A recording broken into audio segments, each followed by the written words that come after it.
দেশের রাজনীতিতে যখন উত্তাপ আর সাধারণ মানুষ যখন নিত্যপণ্যের দাম আর ভবিষ্যৎ নিয়ে দুশ্চিন্তায়, ঠিক তখনই আবারও আলোচনায় এসেছে ইনকিলাব মঞ্চ। তারা কি চাইছে?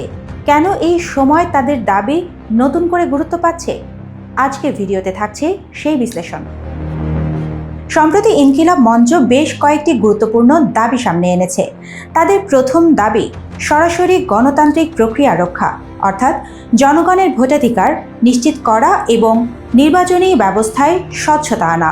দ্বিতীয়ত, দারিদ্র্য ও সামাজিক বৈষম্য হ্রাস, শিক্ষা, স্বাস্থ্যসেবা ও কর্মসংস্থানের ন্যায্য সুযোগ নিশ্চিত করার কথা বলছে তারা। তৃতীয় দাবি দুর্নীতিমুক্ত ও দায়বদ্ধ প্রশাসন, সরকারি ও স্থানীয় প্রশাসনে স্বচ্ছতা প্রতিষ্ঠার ওপর জোর দিচ্ছে ইনকিলাব মঞ্চ।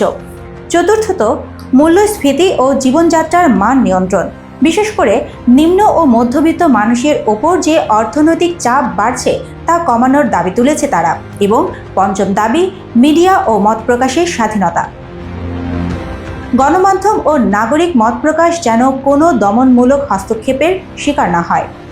এই দাবিগুলোকে সামনে রেখে ইনকিলাব মঞ্চ অবরোধ, সমাবেশ সহ বিভিন্ন কর্মসূচি ঘোষণা করেছে। তাদের ভাষায় উদ্দেশ্য শুধু নির্দিষ্ট কিছু সিদ্ধান্তে চাপ দেওয়া নয়, বরং রাষ্ট্র পরিচালনার প্রক্রিয়ায় জনগণের সক্রিয় অংশগ্রহণ নিশ্চিত করা। এই মুহূর্তে বাংলাদেশ একটি জটিল রাজনৈতিক সময় অতিক্রম করছে। সরকার ও বিরোধী রাজনীতির টানাপোড়েনের পাশাপাশি সাধারণ মানুষ ভুগছে মূল্যস্ফীতি, বেকারত্ব ও সামাজিক অনিশ্চয়তায়। এই প্রেক্ষাপটে ইনকিলাব মঞ্চের দাবি অনেক মানুষের বাস্তব জীবনের অভিজ্ঞতার সঙ্গে মিল খুঁজে পাচ্ছে।